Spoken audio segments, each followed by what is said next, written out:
All right. So, Craig LeBlanc, your host of the Daily Parks and Rec Show. We are live again from MRPA, the Mississippi Rec and Park Association 2025 in the beautiful city of Natchez, overlooking the Mississippi River. I'm with Seve Ghose from California. Uh, I think also from Colorado and also from all over the world. What an amazing person that I met on LinkedIn. By the way, if you are not on LinkedIn and Parks and Rec, you are missing out on a tremendous Parks and Rec network. Our channel airs on LinkedIn in addition to X and Facebook and our YouTube channel. But you should really get connected to quite a robust network of Parks and Rec professionals on LinkedIn, which is where we met Seve. So, Seve, welcome to the show. Would you mind introducing yourself and telling us a little bit about your story? Yeah, once again, name Seve Ghose. I'm currently the executive director with the Yerba Buena Gardens Conservancy. We manage 87 acres in the heart of downtown San Francisco. It's the green space that we take pride in. It's basically the oasis in the middle of all that concrete in downtown San Francisco. As you were sharing earlier, alluding to, I have had a 30-plus year career in 5 other states. So this is my 6th state in California. From cities like Portland, Oregon, to Davenport, Iowa, to the Chicago area, suburbs, in park districts, to city of Louisville, actually considered the Metro Louisville, which is a combined city and county system. And then a couple of places in the Denver area. And now I'm here in I guess, very nice, similar weather, San Francisco. You need a jacket here every day of the year, so it's kind of fun. So, yeah. Now, did I hear you right when we were prepping for this show that it's a rooftop? Yes. Or at least a big chunk of it. One of the things y'all have is a rooftop? Absolutely. So we consider ourselves maybe in the West Coast, the first rooftop garden. So basically, the large Moscone Convention Center is underneath us for the 3 city blocks. And actually the convention center is in 2 city blocks. So we have actually 84-foot tall redwoods growing we have 5 of them that are thriving, and they're on the rooftop of the Moscone Convention Center. Wow. When we share that story with folks, people, like, are you kidding me? I go, no, I'm not. This is true. And so all our gardens, all our trees, all our plantings, are on the rooftop of the Moscone Center. And one other plug I'd like to make out there is also we host probably the 2nd largest and very well done memorial to Dr. Martin Luther King Jr. It's a waterfall and storytelling that's on the wall with plaques and so on. People from all over the world come here and sit there and reflect and so on. So it's a great place.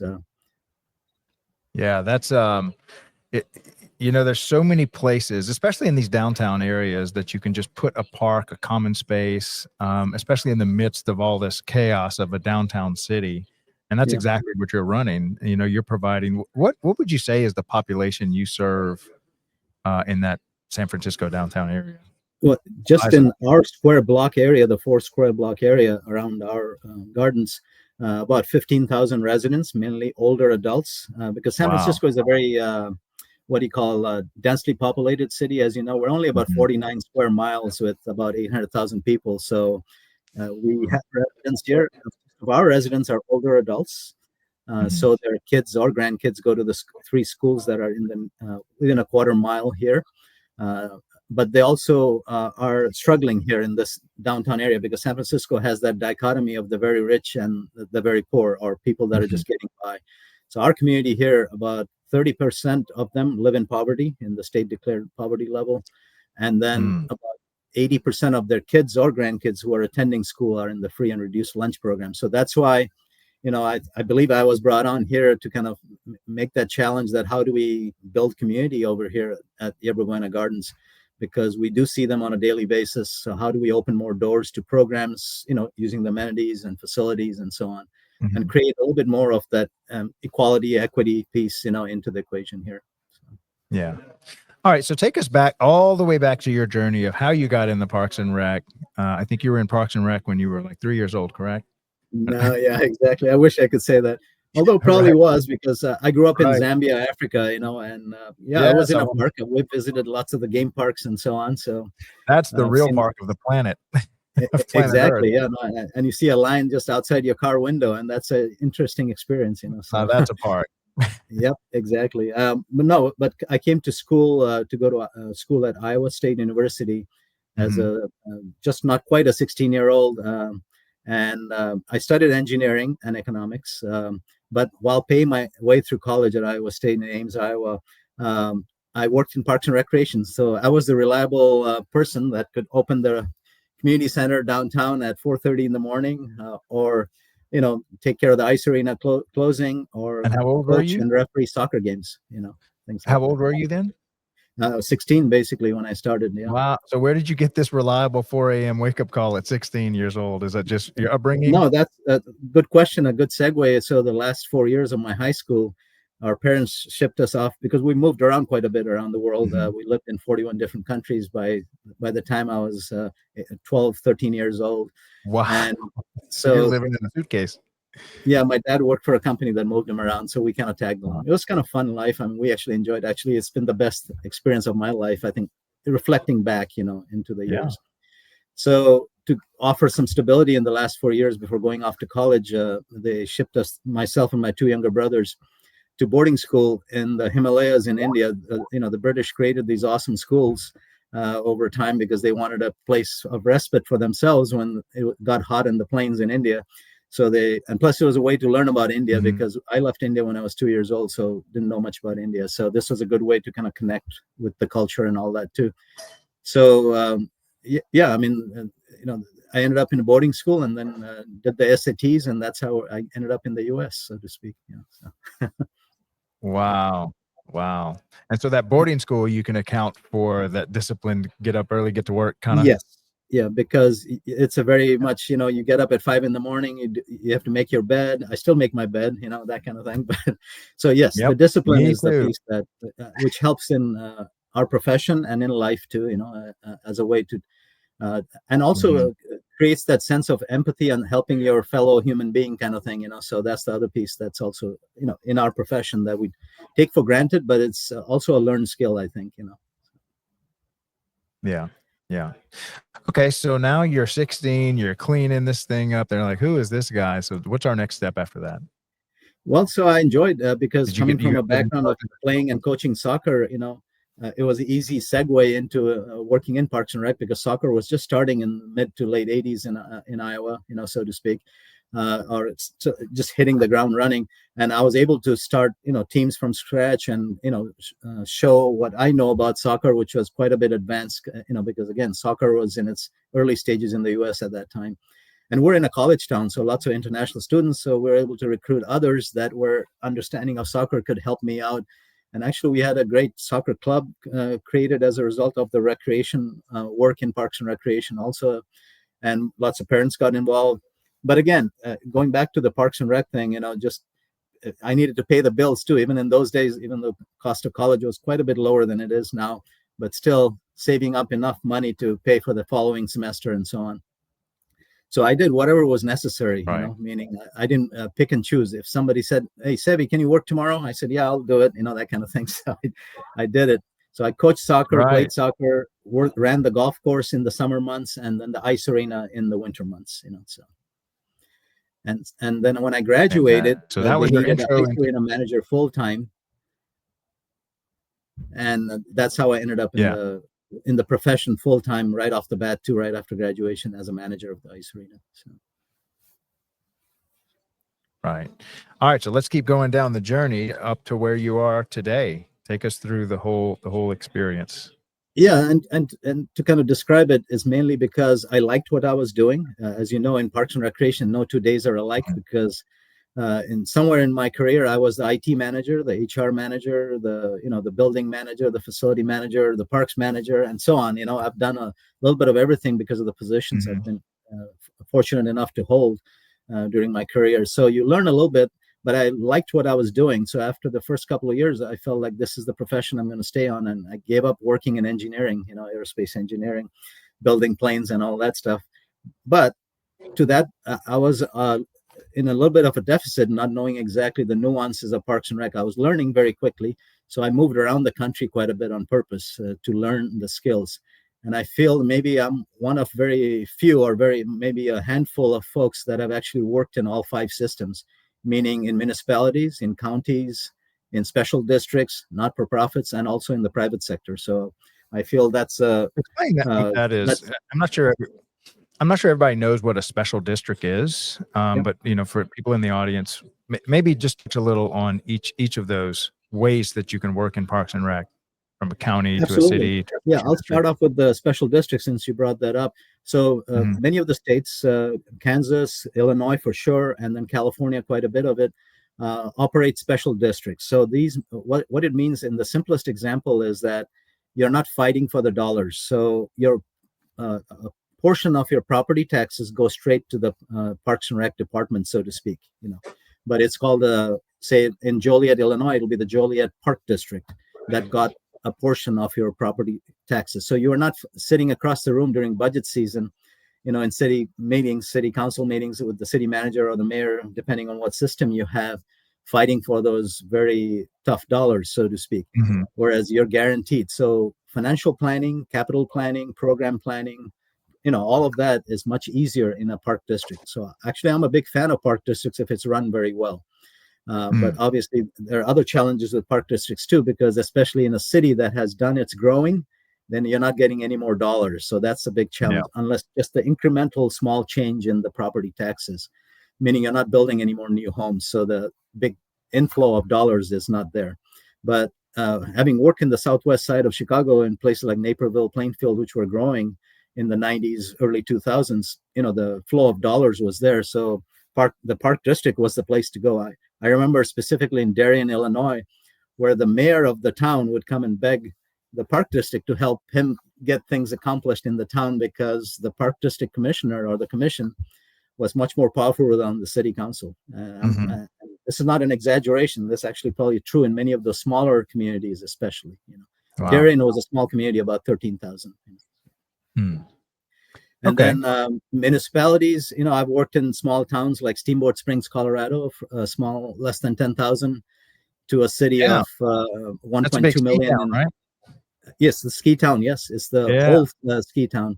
Now it's become a year-round town, though. If you go there in the summer, the ski slopes are used for mountain biking. So for parks and recreation type enthusiasts, Steamboat is a great place to be. It's become a year-round town now. Very expensive, though, now. So. Yeah. Everything's getting expensive nowadays. Yeah. And then I've worked in Portland, Oregon. That's been my best experience, actually, to be honest.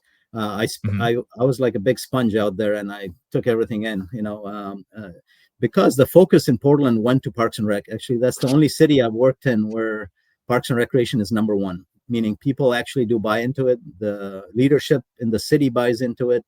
And that change happened in the very early 90s, late 80s, when they elected a new mayor.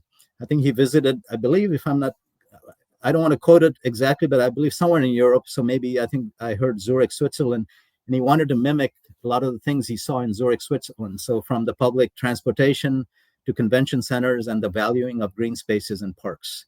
And so he made that his focus. And that's how the shift happened in Portland, Oregon, from basically a small city. Now it's a world-class city, even hosting Nike and Adidas America and so on, and many other companies too, obviously. But the focus went to that green space planning, people in public spaces, squares, downtown squares, and things like that. So I've been able to work there, and it's been a great experience there. For 4 years I was there. Can you give us a normal ratio of, let's just say you're collecting taxes for the whole city to run itself? Typically it's the police department that get the lion's share of that, right? And then you've got fire, and then public maybe works, public works, and then on the bottom you've got Parks and Rec.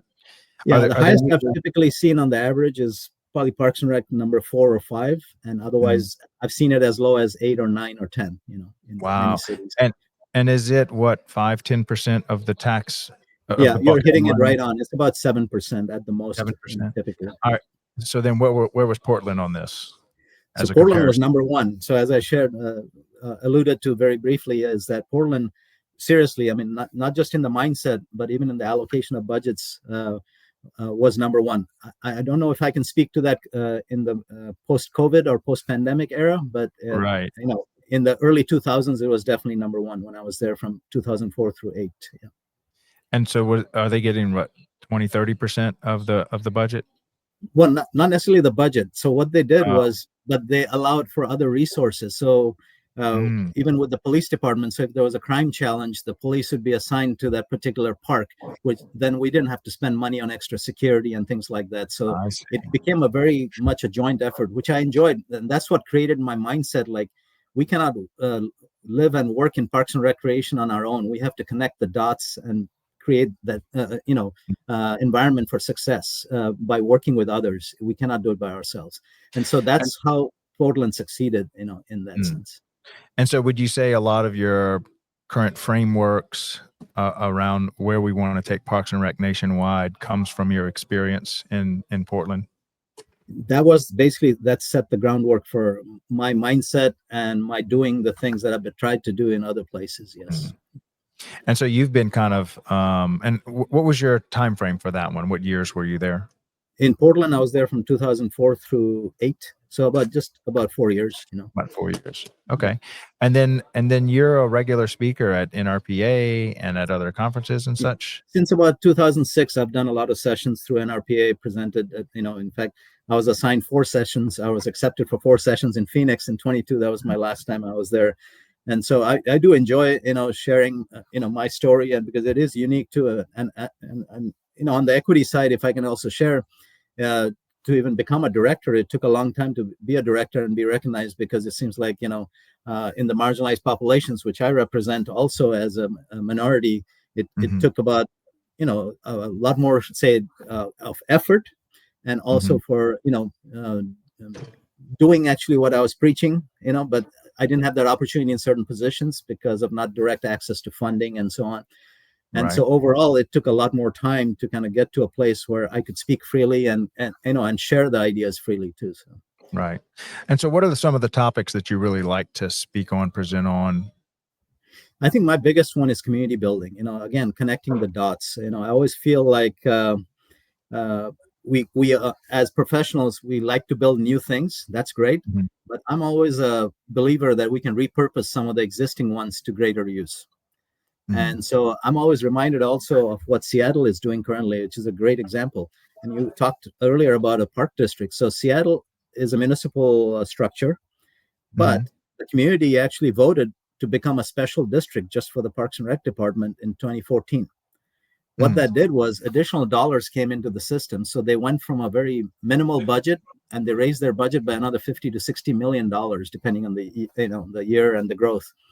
And what they're doing with that extra money is putting it to good use instead of putting it in the bank, or letting other city departments maybe get their hands on it, because I'm sure they could find a way to get their hands on it.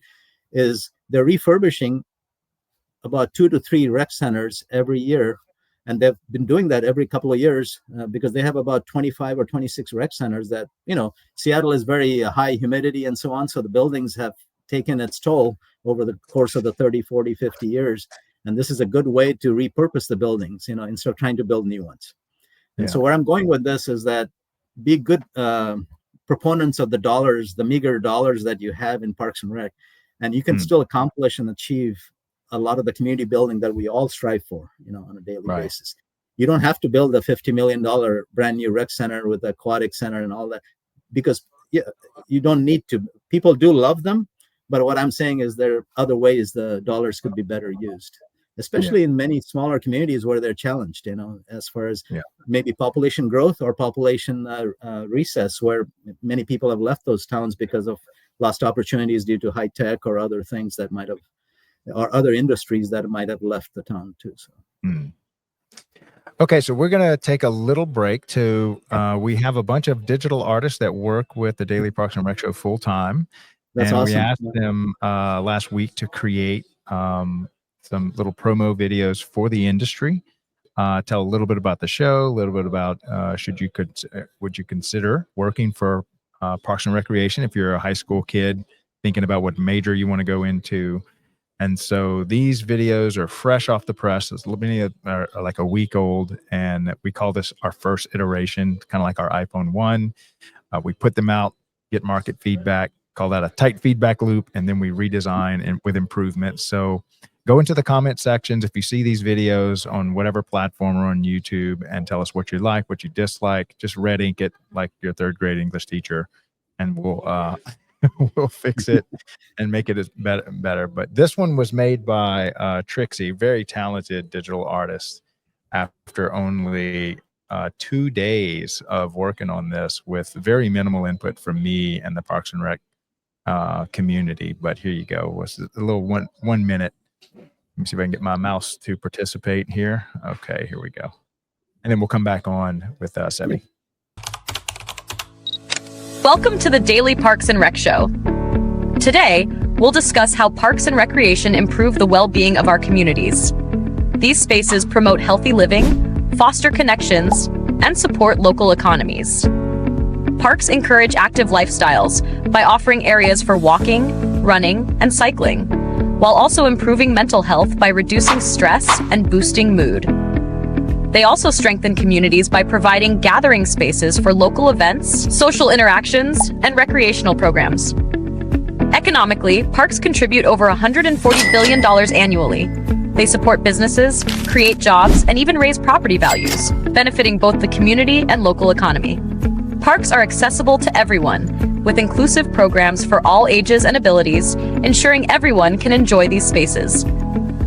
You can help support parks by volunteering, donating, or simply visiting. Every action ensures parks thrive for future generations. Thank you for watching the Daily Parks and Rec Show. Follow us for more insights on how parks enhance our communities. All right. Great job, Trixie. That was, I can't believe they can make that stuff in a couple of days. They work with the most advanced AI, video creation, sound creation, animation tools that are available. We pay for all the subscriptions for them to do that kind of stuff. So it's amazing the turnaround time. This stuff used to take, weeks and months to put together, and now they're just really good stuff. It's very well done. Very well done. Yeah. And that being said, if there's any content or any topic, Seve as well, that you would like to see something like that created around, we're always looking for, we run these little competitions. So we'll have like a 5 to 10 man competition, and anybody that puts forth a video, they get like a base, but then they all vote on who they like the best and why. And then, so the artists actually get to vote on which one wins. And then they each have like a first, second, third, and they love it. They love the feedback. They love all the cash prizes and stuff. And so any topic like building community, we could do one just on that what you said. We're always looking for those. So please make some suggestions for us. Okay. So what are some of the other topics that you like to present on that you feel like you can add value to the community? Well, I think also the sustainability piece, so, and especially the value of trees. I pushed trees, again, learning about trees from Portland. When I was there, a young lady strapped herself on top of a over 100-foot tree. I remember that incident because she didn't want the tree to be cut, because we were planning on cutting a tree down because it was diseased and had some challenges, according to our city forester. So I remember that incident very well, and that kind of triggered my mindset about how do we balance everything out. And so it's about working with the community, informing the community, educating the community, and offering opportunities. But the challenge is when, say, big disasters happen, we tend to fix things usually in the well-to-do neighborhoods, or neighborhoods that already don't need that much fixing, so to speak, and we forget the marginalized population. So again, how do you create equity through trees? That's the angle that I've usually taken. So in flood-prone areas, poorer neighborhoods, economically challenged neighborhoods. So it's not necessarily about cultural diversity. It's also the economic strata where, communities that are challenged on a day-to-day basis, making a living. How do we change their life or lifestyle? In fact, many times, I was in the early stages involved in you might have heard about this. It's called the Green Heart Project in Louisville, Kentucky. It was with the Nature Conservancy. It's an awesome project. It's still ongoing. So it's with the medical school at the University of Louisville, Nature Conservancy, and us as the city, and other partners have come and gone and been part of it. The idea was in a very old Sears home style neighborhood where the trees were gone, the access to the nearby park was gone. The idea was to and we also knew that the life expectancy in that neighborhood was very low compared to the rest of the city in Louisville. In fact, quite a bit low. It was like in the 40s, for adult males. So the idea we came up with, working together, was to plant full-size trees, so 20 to 30 foot tall trees in the front yard. So it was an expensive endeavor, but that's where Nature Conservancy came in and, funded a lot of that project. And then we measured the body vitals pre-trees, during trees, and post-trees. And we saw the change that it could affect. And even in 3 years, a lot of the adult individuals raised their life expectancy by 4 years, just by the measurement of the body vitals and so on, heart rate, blood pressure, and things like that.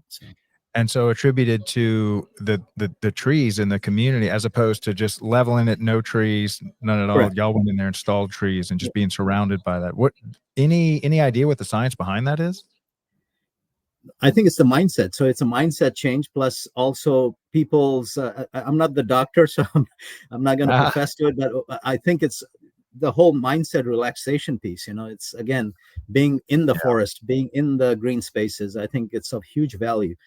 And I think as a segue, if I could touch on the fact that if I were to share, I think I might have mentioned this early on, is that sometimes I've felt that in our profession, we are our own worst enemy. We don't tell our awesome story very well or often enough, that we manage these great spaces, but we do the same thing over and over again. So meaning that trying to think of other ways to connect the dots, is what I also talk about quite a bit, with the audiences that I tend to, congregate with and so on.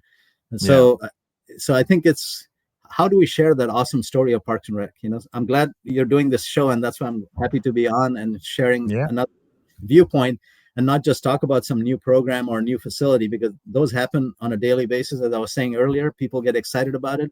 But what happens to that facility 10 years down the line when the city borrowed the $50 million to build this awesome place, but they're still paying on it, after 10 years, and so. Yeah, I can tell you, I lived and spent a lot of time in New Orleans. And for those of you that hadn't been, when you go, a lot of people go to the Bourbon Street and that kind of stuff and party and have a good time, restaurants and stuff, but take a tour of City Park. It has got the largest stand of live oak trees, I think, on planet Earth, but definitely in America. And some of these trees are absolutely gorgeous and massive. And when I started my last podcast, the Bitcoin Daily Show, I'm the founder of that, I would actually walk for the 2-hour show among these trees. And these things were just awesome, inspirational live oaks. And it's a massive park. It's actually bigger than Central Park in New York City. Yes, and I believe it was built by the same architects that built that, and then the one in Paris. So super famous park, right in the heart of New Orleans. And I can tell you, those trees poured some energy into me, and I just felt like I was. I don't know what the science is behind it, but I love walking around them. They're gorgeous. And that's the thing, to expound on that a little bit, is that each of those trees have a story to tell, because, and the way you gather those stories is find people that might be in their 90s or even in their hundreds, centenarians, or even, and so basically you get a young person, 7 years old, then maybe you interview or talk to him, 5 years down the line, and see it maybe as he walks home, what has he noticed with that tree as the tree has grown over time, So I think that all trees have a story to tell. And as a second step to the tree piece, what I've done also is try to create a heritage tree program. So if you do have a tree like those live oaks in City Park in New Orleans, is that, you protect them for life. So meaning there are many, many trees like that in many communities, but, they get cut down quite often. And if you look at the data points, we're actually in a tree deficit to the tune of about 10 million trees a year on the planet, so that's a lot. That's about the size of Portugal if you look at the land area that we're losing in trees every year, so. And being a hot southern subtropical city, New Orleans got to be one of the most shaded cities on earth. And it's shaded by these gorgeous live oaks planted everywhere. They're massive. These are 200-300 plus year old trees. And when I was walking the park doing my Bitcoin show, I would see artists, people proposing to each other, family reunions. I mean, these were just like massive canopies, and there's hundreds of these trees, and it just makes the park. It absolutely makes the park. Yes. So no, absolutely. Yeah. Now, are there any other, what other topics and again, me and Seve are going to do a couple of episodes with him, because he's just a wealth of knowledge. And so we're kind of touching on some of the topics that he speaks on. Yeah. just as a teaser. This is kind of our movie teaser for the Seve Show. No, I appreciate it. No, thank you, Craig. The other thing to talk about is professional development among our Parks and Rec professionals. I've also pushed for this big time because you go to a city and when I look at the budget for professional development, $600. Well, that doesn't even cover the membership into MRPA, so to speak. And so how do we get more dollars allocated for professional development to keep up the certifications or the continuous learning pieces, the CEUs and so on?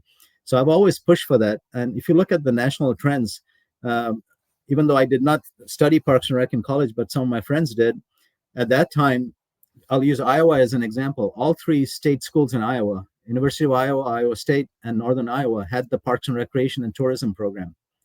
Now, none of the three have that pure program. They have other pieces of it, like kinesiology or sports management, event management. So it has divulged into other professions. So we're not getting the pure Parks and Rec professionals. Now there are barely about 100 universities offering the pure Parks, Recreation, and Tourism program. And so that's the challenge. And maybe in a way, it's good that we get students that are graduating with different mindsets and all that. We bring them into the profession. But it also takes time. Then you have a lag of about 2 to 3 years in getting them, inoculated with Parks and Rec ideas like I did. I had to move around the country quite a bit to pick up ideas of how Parks and Rec really works, on a daily basis. Yeah. And that's actually one of the things I think we're going to pick up that banner and run with it as the Daily Parks and Rec Show, is just create content and media geared towards high school juniors and seniors. We usually have a piece embedded in each one of our shows because we truly are losing universities left and right and majors that formerly had robust programs in Parks and Recreation, and now they're just dwindling, and the class sizes are dwindling. And we really think it's just an awareness piece. So that's one of the missions of the Daily Parks and Rec Show, is to build this social media presence across all platforms to target the high school kids when they're making these decisions and fill those classrooms, that the universities feel good about keeping these classrooms open, keeping these majors open, because without students in a classroom of a major, they're going to shut it down. Exactly. And that's been the challenge. And I've also actually put this challenge to NRPA with the folks I work with on a daily basis on different topics and so on. As NRPA is very good at fundraising through corporates and others. If they were even able to raise, I think I did the math, about $1.2 million annually, dedicated to allocating them to 3 universities a year to have the professors there to teach the classes. That's all we need, is about $1.2 million to have at least 3 universities offer the Parks, Recreation, and Tourism program for a whole year. Wow. Yeah. So it's doable. It's doable. Yeah. The Daily Parks and Rec Show, most people think we've been around for a long time. We started the Parks and Rec Done Right in 2020, which was a Facebook group of 5,000 people. But this show right here started in December. And so there's definitely a need, and there's so many great needs that we feel like we can get behind. Giving you a platform to speak on, we think, is just a huge value, because you've got a lifetime of experiences. And as people come into this industry, wouldn't it be great if their day one could be where you're leaving off, rather than having to figure out everything you figured out?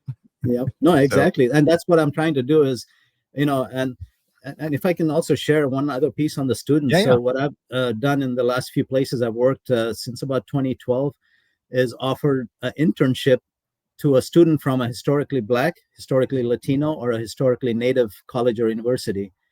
And if it didn't quite work out the way the programming was, we at least offered it to a student that was from a marginalized population that might attend even other schools and so on. So it's a way to also kind of create equity in the system, but also selfishly hopefully create a future staff member or a potential employee, of the Parks and Rec department. So and that's worked very well, so.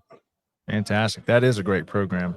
Well, anything in closing? I got to run to my next. I've got a great interview with the person that runs the Parks and Rec Association here in Mississippi, Tony. Oh, no, that'll be awesome. Yeah, that'll be good to get that perspective. I think the last thing to share is that, I think the other mindset shift that I like to look towards Parks and Rec, and especially with young professionals coming into the business, and it is a business, is to create a business model is what I shoot for. So I think we might have briefly talked about this when we talked before the show, is creating a cost recovery model. So the cash and the money into the budget or program is not continual. You have to still strive to, make it better, bigger, and so on. But how do you do it with the meager allocation of resources? So creating cost recovery models, is a great way to do it. So what that means is basically creating a continuum. So like the high-end programs like tennis or golf, in some ways they should subsidize, say, the adaptive and inclusive recreation program, which should be open to all abilities and all ages and so on. So how do you balance that in your system? I think taking on that challenge in a community, whether it's 20,000 or 2 million, is a big challenge, but we need to create that equitable entrance to the Parks and Recreation, which allows us to, again, share that great story of Parks and Recreation. Yeah. Well, man, I can't wait to have you back on the show. We're going to do our homework behind the scenes and create a couple more shows that Seve can go deep on and really get all this wealth of knowledge out of his head and onto the screen, so that people coming into Parks and Rec can, really pick up where you left off and the baton and keep running. But thank you so much for coming on to the show. Again, we're airing live from Mississippi Recreation Park Association 2025. We will be in Texas in 2 weeks. Traps is one of the big boys as far as a great association there. Right. And we're going to have the president of NRPA is going to be a guest speaker on our show. She actually attended this one. We met last night. And then we had a good event last night that we were able to cover a lot of good ideas on to really start collaborating with NRPA and the daily Parks and Rec show. But appreciate your time. And no, thank you, Craig. Appreciate the opportunity and look forward to chatting some more. So, thank you. Take care. Thank you. Go. Take care. Right. Bye-bye. Bye. All right. So again, that was Seve. He is wow, what a globetrotter. I can't believe he was in 50 plus or 40 plus countries before he was 12. Talk about an unbelievable life experience. We've got so many good guest speakers coming up that have spent a lifetime, a career in Parks and Recreation. And so we're really hoping to kind of document, share these stories, these experiences, the wisdom that they have, so that people coming into the profession, just have a library of guys like him to kind of tap into, get ideas, get structures, frameworks that they can work in their local park system at. And I think that's going to be a good value that we can provide for the community. All right, so we're going to, as usual, close with one of our outros built by our very talented digital artists. Thank y'all so much for attending the show. We'll have a couple more here live from MRPA. See y'all here in a minute.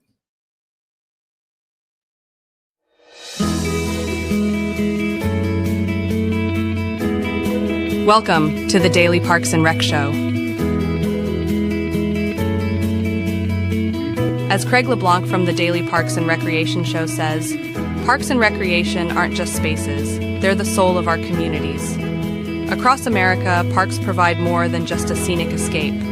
They're places where people connect, stay active, and create lasting memories. Parks promote physical health with trails, sports fields, and playgrounds while boosting mental well-being through the calming effects of nature. Recreation programs bring communities together, offering everything from fitness classes to cultural events. And as Craig often highlights, parks also play a key role in protecting the environment and driving local economies by attracting visitors and increasing property values. Whether it's a family picnic, a weekend hike, or simply enjoying the outdoors, parks and recreation are where life happens. Want to dive deeper into the stories behind America's parks? Tune in to the Daily Parks and Recreation Show with Craig LeBlanc for inspiring insights, tips, and updates about the spaces that bring us all together.